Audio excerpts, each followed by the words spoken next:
Good morning, Rupert, and thank you very much for joining the Mint today to talk about climate resilience and where we're at, basically. No problem, Henry. Good to see you again and good to be with the Mint again. Wonderful. Well, let's start. I'd really like to get your take on, I suppose, the current state of the conundrum or predicament, if you like. Yeah. Because obviously we are at a time of various activities that shape the climate change agenda. So I was really interested in you as obviously an actor and observer, where you think we're at currently. Mm.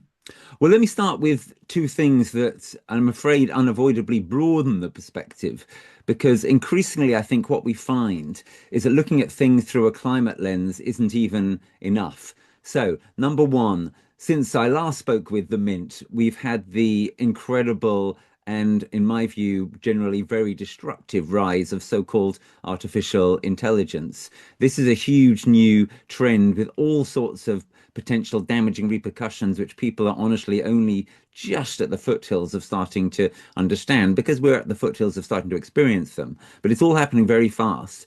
And my point is that there are multiple ways in which climate and AI intersect, overlap, mutually reinforce as threats.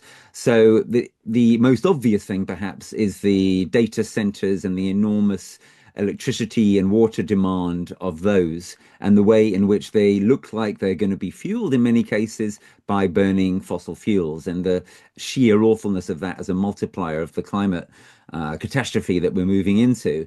But there are other dimensions which are at least as important. One is that to the extent that AI actually works, it's probably going to produce various kinds of economic acceleration, acceleration of growth, acceleration of efficiency, right? Things like the prospecting of fossil fuels itself will become more efficient as a result of the use of AI in that process. And you can see how that produces a vicious circle right there, right? And then there are other more remote effects which are also absolutely crucial. So the way that AI will fuel disinformation further will almost certainly be very bad from a climate perspective. And I could go on, but my point is we really can't think climate now without thinking AI as well. And the thoughts that occur when that happens are contrary to some spin that's been put out, mostly very bad ones. Yeah. The second thing I'd like to draw attention to is, in a way, even more immediate, which is we are moving right now, as I speak to you, into a slow but not that slow world crisis as a result of the confluence of geopolitics and of climate. So I'm referring to what's happening in the Straits of Hormuz and the way that that's going to have very significant effects on this country, and even more significant effects, I'm afraid, in parts of the global south over the next few months and probably the next few years. And the way that the timing of that coincides with what looks like an unbelievably huge and terrifying super El Nino event, which it really looks now is probably going to be the biggest one there has ever been, fueled, of course, by climate breakdown and on top of the global overheating that we've already had. So, for example, we already have quite good reason to believe that over the next 12 months, it's likely that many places in the Northern Hemisphere are going to experience levels of flooding that they have never experienced before, while other parts will experience drought, and some may experience, unfortunately, both. The combination of the Straits of Hormuz situation with the super El Nino that's likely coming is going to lead to unprecedented challenges from the adaptation and resilience perspective. And so that's really the perspective I want to urge listeners and readers and viewers to think of now centrally, that climate has gone from being an abstract problem for our children and our grandchildren to being something which is here and now, but which overlaps and, I'm afraid, mutually reinforces with these other parts of our terrible, on balance condition right now. And we have to think of all those things together if we're to understand what we're actually up against. Could we, I don't know, it's always challenging, but trying to get a sort of more positive aspect, could this in a way be a positive in that we're having almost a dress rehearsal by this sort of acceleration, Yeah, the Strait of Hormuz and the super El Nino? yeah, We're bringing forward a crisis in a way that may give some sort of a dress rehearsal, give some learning, etc., in terms of the longer crisis Yeah. of climate change, etc. Is that a sort of naive thing to think? No, I think that's exactly right. And I think we've got to, if you will, use this crisis for all it's worth, as with any crisis. But this, make no mistake, this is going to be a big one. Of course, nobody knows how big, and nobody knows how bad the effects are going to be or where exactly they're going to be worst. That the point is there's a risk here. It would be reckless to ignore the risk. We need to take precaution. And the likelihood is that it will be in certain ways quite unprecedented for us. This combination of the Super El Nino could be the biggest one ever, with the Straits of Hormuz situation on the back of the global overheating and various other, difficult situations that we already have. It is, as you say, Henry, a huge opportunity to, if you will, practice. Putting it even more kind of boldly, we are facing into potential civilizational and societal collapse. This next 18 months to 2 years gives us an opportunity for a sort of dress rehearsal for that collapse and how we could get through it in a way which is as good as possible. And it's really good to have that dress rehearsal, as with any dress rehearsal, right? And to the extent that we learn from it and get better at preparedness, and to the extent that it wakes us up collectively further, then future possible collapse events will be less bad and more tolerable. One more thing I'd like to add on that front is this. Many of your viewers will be aware that over the past several months, there have been a couple of really important suppressed reports emerging to some extent from out of this government in the UK. One of them, the less well-known one, but it's very, very worrying, is from DEFRA, and it shows the vulnerability of our critical systems and suggests the collapse risk that they are at from 2030 or so onwards. Critical systems being things like food, water, wastewater, etc. The other, the National Security Assessment on quote biodiversity loss and ecosystem collapse unquote, they use the C word there. This report, written by in part by intelligence chiefs, went through the Joint Intelligence Committee, was presented at Cobra, has partly emerged into the light thanks to a freedom of information request. There's more that the government is sitting on still. And that report too suggests that on 5, 10, 15-year timetables, we're at risk of various kinds of collapse in this country. That report, that national security assessment, is particularly concerned about our food resilience, or rather lack of resilience situation in the UK. We're worse off than many other so-called developed countries. Now, these two reports suggest that from about 2030 onwards, we're at increasing risk of potential collapse. What we may be seeing with the Hormuz Super El Nino conjuncture right now is a kind of either a kind of bringing forward of that timetable, or, and again, this fits with the question you asked a minute ago, Henry, a sort of premonition of what it could look like that we could really, really learn from and practice through. And that is exactly what I think. I think that these suppressed reports are hugely important. They are highly authoritative. They tell us that there are people within government who are as concerned as many of us, including you and I, are. They tell us that the government is trying not to let the citizenry know about these facts by way of their suppression. And what they warn of is multiple future ramifying possibilities, and we're seeing a particular kind of early, if you will, conjuncture of those now around the Hormuz El Nino situation. So it's a huge opportunity. It's a huge opportunity politically, and it's a huge opportunity at every level. And it's also, of course, a huge threat at every level. So, that's part of what we need to think about. The resilience challenge applies at every single level, all the way from the individual to the whole planet. And it crucially includes levels such as the household, the community, and, of course, the nation. So we have obviously had the past, maybe not as big, but we've had some pretty major disasters. I mean, you can think of the wildfires, Los Angeles, Australia, Yeah. um, the super hurricane Sandy, and so on. And they seem to have gone by without having a lot of effect on how people think about the problem of climate change.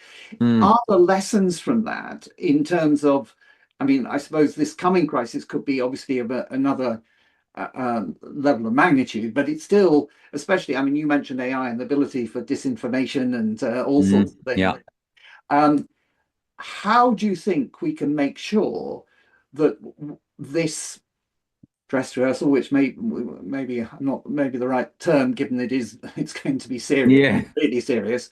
How can we make sure that this doesn't get lost again and yeah. drowned in disinformation and fakery?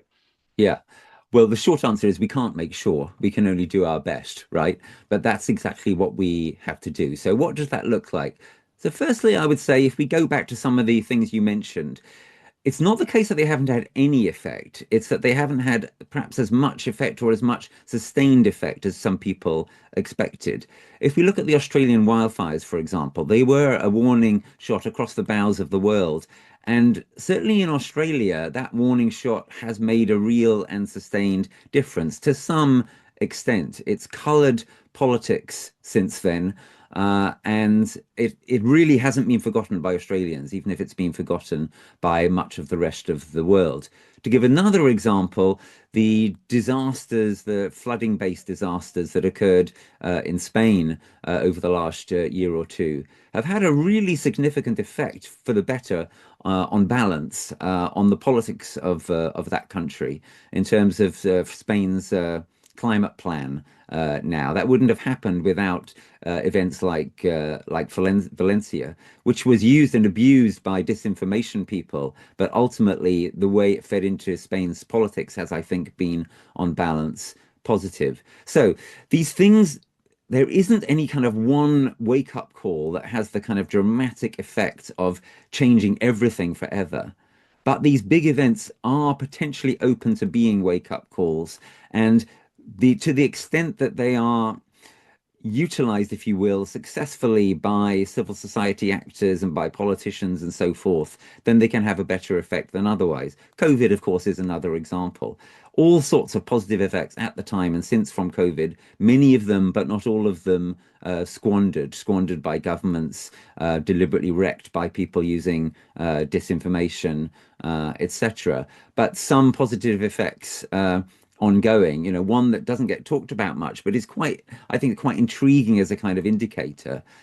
Is you remember as we came out of the first lockdown, a lot of people started experiencing nature and going on walks and so forth in a way they'd never done before. And that effect has lasted. Some people have gone back to their old habits, but there are, I think it's about 2 million people or something in the UK who now regularly hike and spend time in nature who didn't before COVID. That's not world changing, but it's not nothing either. So let's really get to the nub of your question. How do we seek to act to make the most of these crises and make them last as long as possible? So one crucial, in terms of their positive effects, in terms of their memory that gets imprinted on us and what that leads to, one crucial thing is to be there giving appropriate warnings and appropriate kind of routes to mobilization in advance, right? We need to be able to say, I told you so. And by the way, just a little side note here, all this kind of cultural kind of signifier of like, oh, you mustn't say I told you so. People don't like being told I told you so, is just obviously transparently invented by people who don't want to be corrected and don't want to be prosecuted, etc., for doing things that were wrong. So if anyone ever says, oh, don't say I told you so, you know that they're either brainwashed or a bad actor.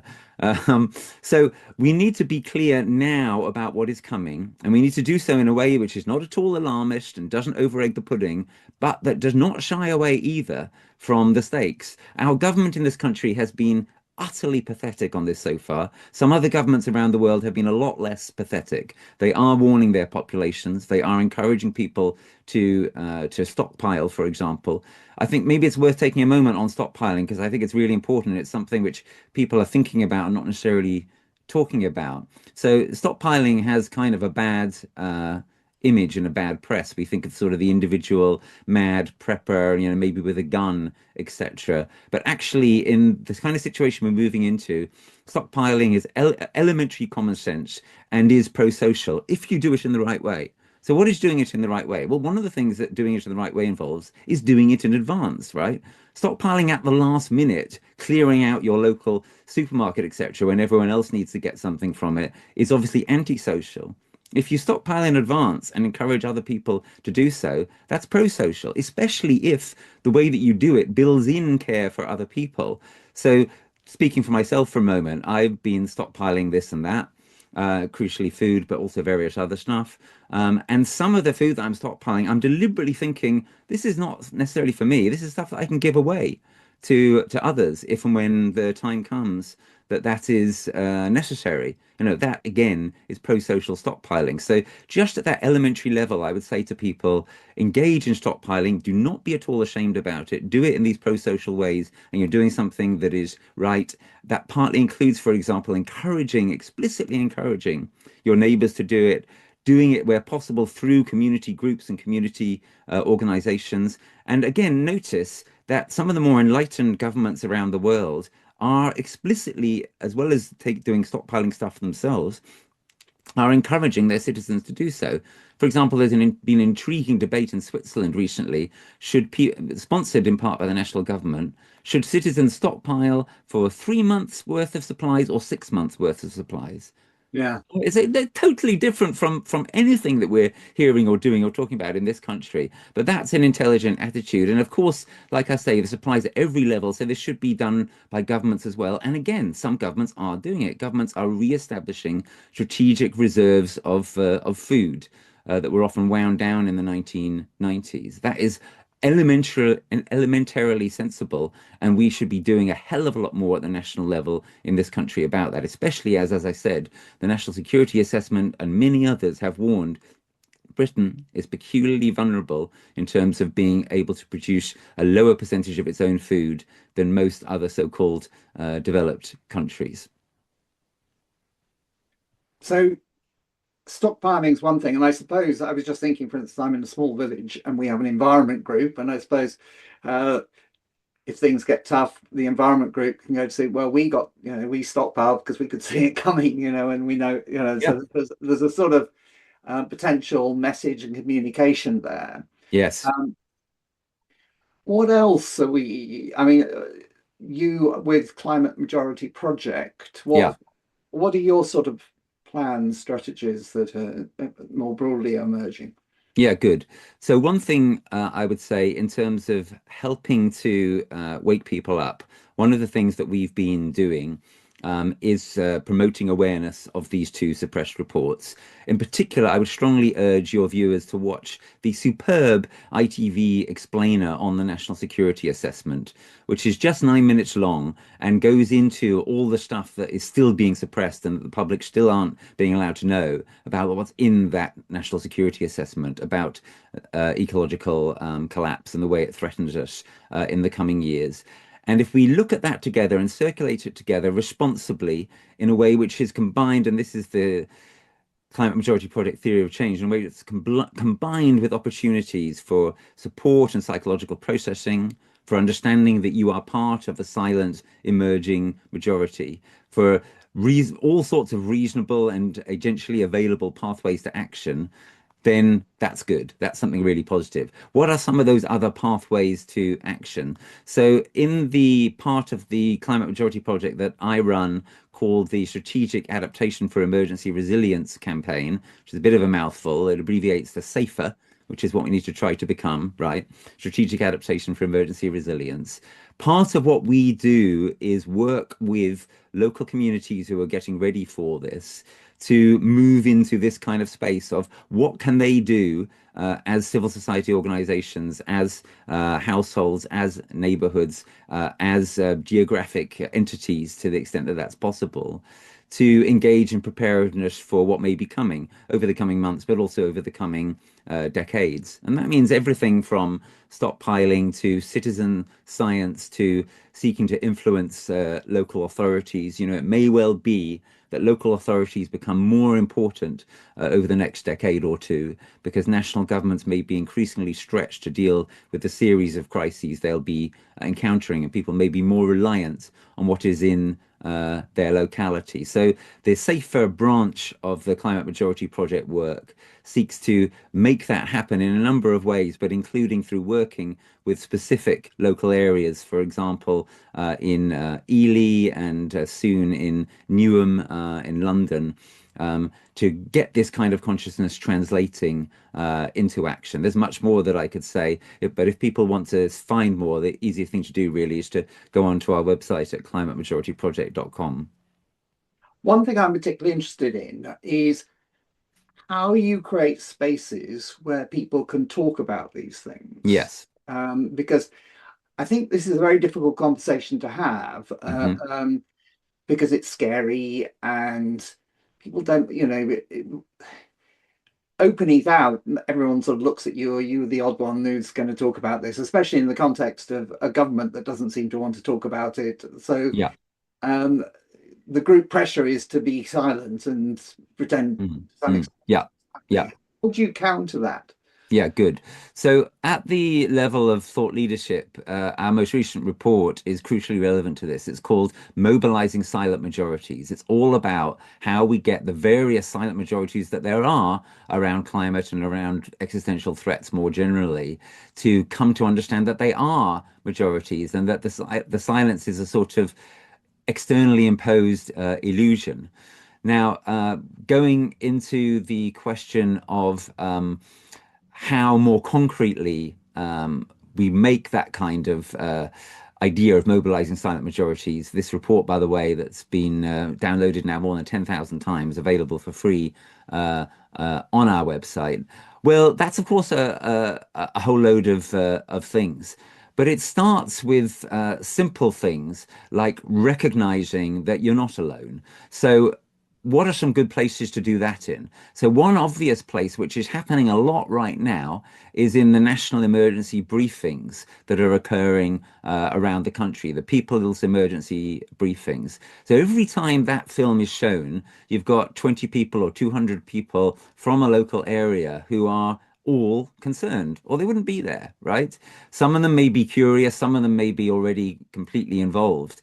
But whatever the different degrees that people have of involvement or of certainty or whatever around these questions, if you're in that room, you are potentially open to going deeper into this crisis that we're moving into. So one of the things that we're urging is that every time there is a national emergency briefing, that anyone who's in the audience, let alone anyone who's organizing it, make sure that they make space for the kind of conversation that you're talking about, Henry, that there needs to be a sense that those briefings are opportunities for people who are from the same area, not just to be together on that one occasion, but to be together on future occasions, to join, for example, in my area, the resilience network, called the 5 Mile Network, that we have, which has just got a big shot in the arm from the national emergency briefing that was shown in a nearby village to where I live a few weeks ago. Whereabouts are you? So I'm in rural Norfolk on the edge of the Broads in a village called Rockland St Mary. So wherever you are, it's a question of, is there an organization which is already doing this kind of thing that you can join? Can it be, if it isn't very effective, can it be made more effective? Do you need to start something new? You know, something new could be started sometimes with 10 or 50 people or whatever who get together after one of these briefings and want to go further into it. And again, that's the kind of thing that we also explore further through our SAFER process, through the SAFER talks and SAFER workshops that we offer. And is there a way of getting a safer workshop? Is that going to your website?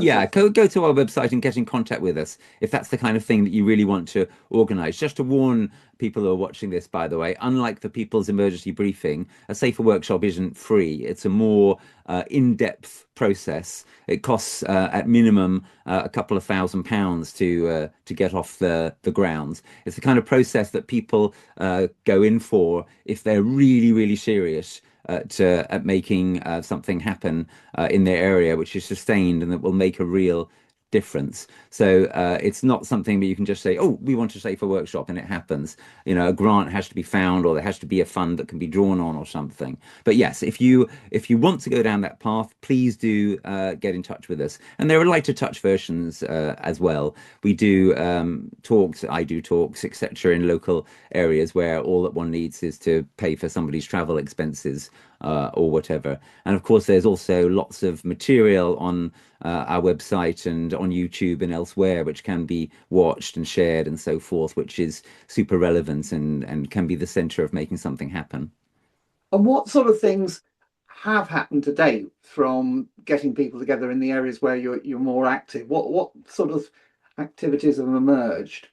Okay, so one of the interesting things that we've found is that a good way of getting stuff happening on the back of some kind of safer initiative, whether it's a talk or a full-blown safer workshop or safer experience, is if there can be some kind of connection made with the local council. It doesn't necessarily have to be that there's official council involvement or endorsement or even the involvement of any councillor or councillors. It could be as simple as a relevant council officer being part of the thing. We found that that makes a really significant difference in terms of the potential sustainability of things like climate cafes and other kinds of new or old initiatives that get revived or expanded or started in order to get some of these conversations going and potentially lead into some of the kinds of activities that I mentioned a few minutes ago. It might be a resilience network. It might be something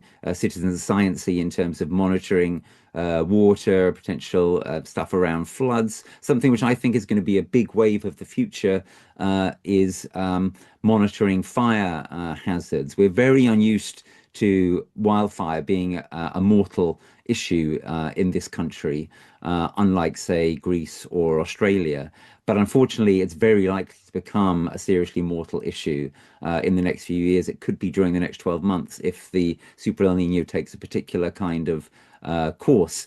I went and gave a talk in Ilkley a couple of years ago on the edge of the Yorkshire Moors, as in Ilkley Moor, the famous song. So in Ilkley, the particular climate hazard that they probably face most directly is fire coming down from off the moors. And they had a splendid climate group in Ilkley, which I was speaking to. They're doing all sorts of great work on mitigation, local transport, carbon reduction, etc. And I asked them, what are you doing in terms of adaptation and resilience?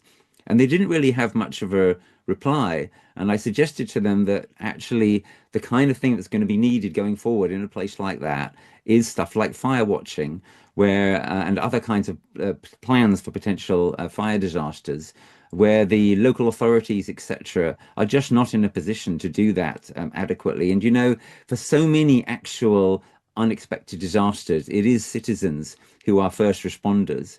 And that is why in the Climate Majority Project and in the Safer Work, we suggest so strongly that what is needed above all, and this is really obvious, really, is the building of greater community solidarity and community resilience. That any kind of building of community solidarity and resilience is building climate resilience, is building polycrisis resilience. If you're supporting a rugby club, say, right? You're supporting something which is bringing people together, helping people to know each other, and also, incidentally, in that case, making people fitter. And it could be members of the rugby club who pull you or each other or whatever out of a river in the event of a flood or out of a house in the event of a fire. These are the kinds of old but new ways that we need to be thinking of. And the good news, right, is that this is what people are hungry for. People are hungry for community. People are hungry for a sense of meaning and purpose in our civilization. They're missing it. So many people are missing it, especially but not only young people. And there's a whole kind of potential raft of activities here which can go down in the direction of supplying it. And what do you say to those who say, well, if we start focusing on adaptation, we're sort of giving in, we're accepting the inevitable, and we Mm. should be focusing on mitigation? Because some people do say that, don't they? Yes. Less and less people say it because it's so obvious. A, that we're moving into the thick of the crisis. We are, as Churchill would have said, in the age of consequences now, tragically. And B, because it's ever increasingly clear that for all of the wonderful efforts that so many of us have undertaken over the years, that the strategy of most climate organizations and activists and so forth over time has fundamentally failed. That the COP system has basically run into the ground, that change through business has run into a brick wall, that change through the political system is not happening anything like fast enough, and that climate activism, although it had some inspiring achievements for a while, most notably perhaps around Extinction Rebellion and Fridays for Future and the consequences of those, has also run into the ground. We have to do something different. And the good news is, and we argue this in detail in our SAFER report, which people can download for free on the website, and let's put it in the show notes, is that if we get people started with the building of climate resilience through community resilience, then we will give people a sense of agency, give people a sense of collective efficacy, that we can actually succeed in doing some stuff together. And climate adaptation resilience is much more immediate in its effects and its payoffs than mitigation and decarbonization activities are. And if we do that, then we think there is a chance that we can reboot the climate movement, if you will, as a whole, right? We start to get somewhere on adaptation and resilience. We show to ourselves collectively that it is possible to actually get somewhere. We start to experience more of a sense of our fellowship and of our potential for growing community and growing solidarity. And that could be the basis for further movements in the future that actually realize the still, of course, crucial goals of climate mitigation and decarbonization. It's going to be incredibly hard, but in the Climate Majority Project, we believe that that's our best shot. And one further reason why we think it's the way to go is that as long as people can sort of say to themselves in the back of their mind, well, if everything starts going tits up, then at least we can engage then in adaptation activities, in mutual self-protection activities, etc. Actually, people will only come to see that there are limits to adaptation, because there are, right? People will only come to see that if they actually try it. So we believe that a further benefit of centering and, in a way, prioritizing adaptation and resilience building now is that that enables people to actually come to understand that there is no long-term future unless we also tackle the roots of the poly crisis, the roots of the climate crisis, the roots of the growth of AI. So actually, in that sense, it all goes together, and it's not an either or. It's very much a both and, of the one productively fueling the other. If we take adaptation seriously, it gives us our best chance, probably not a great chance, but our best chance of being able to reboot the mitigation and decarbonization efforts that in the long term, of course, are essential. And I suppose collective anger is a powerful thing, isn't it? Because presumably going through these experiences, Yeah, would likely be horrific experiences, even if we come out the other side not too damaged, yeah, are likely, I suppose, to get people saying, well, why is this happening? Who's responsible? Why yeah, haven't they done things? yeah, From a collective experience, yeah. which would be quite powerful, Yeah, maybe. I think that that is a crucial dimension of what needs to, and probably will, to some extent at least, eventuate over the next year or two. There will be anger at the extent to which strategic adaptation and emergency resilience have not at all been practiced to date. There will be anger at those who are at the root of the trouble, the super rich, the disinformers, the hard and far right, the fossil fuel companies, etc.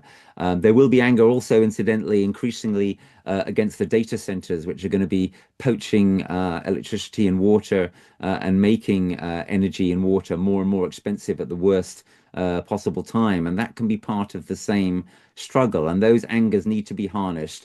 And of course, part of that harnessing needs to be political. And I think there is some hope at the moment there. I welcome the potential accession to the prime ministership of Andy Burnham, who I think will definitely be less bad. I'll put it no stronger than that than Starmer. I think that Ed Miliband, meanwhile, is trying to do some very good stuff on the climate mitigation side, on the adaptation side. The rise of the Green Party over the last year or so is definitely hopeful. Myself and Caroline Lucas are writing right now a report on what we call climate popularism, a sort of more depolarizing version, perhaps, of what Zach Polanski is trying to bring through the Green Party. We're writing that report for the Climate Majority Project, and that's an attempt to suggest to all parties who are interested how there could be a politics here addressing cost of living, addressing adaptation, addressing the real nature of the crisis, harnessing anger, but also harnessing other emotions and building a depolarizing majority.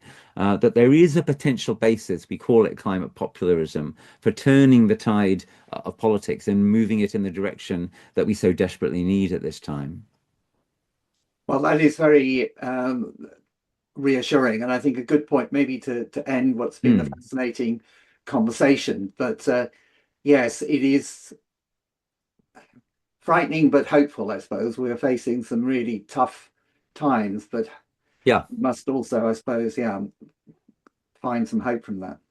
Well, it's a time for active hope, as my mentor, the late Joanna Macy, put it. It's a time for courage.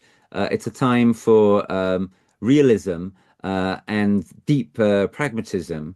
And it's a time when, we find what we're really made of. There's a sense, it seems to me, in which this situation as a whole, and this is what my recent book, What Climate Breakdown Matters, is about. There's a sense in which this recent situation as a whole and the specific situation that we're now moving into could be the making of us. It's an enormous opportunity to produce the various kinds of goods, public goods, that I've sought to outline over the last 5 to 10 minutes. So yeah, it's a terrifying time, but it is definitely also a time of positive possibility. Brilliant. Well, thanks very much, Rupert. It's been a pleasure. Thank you.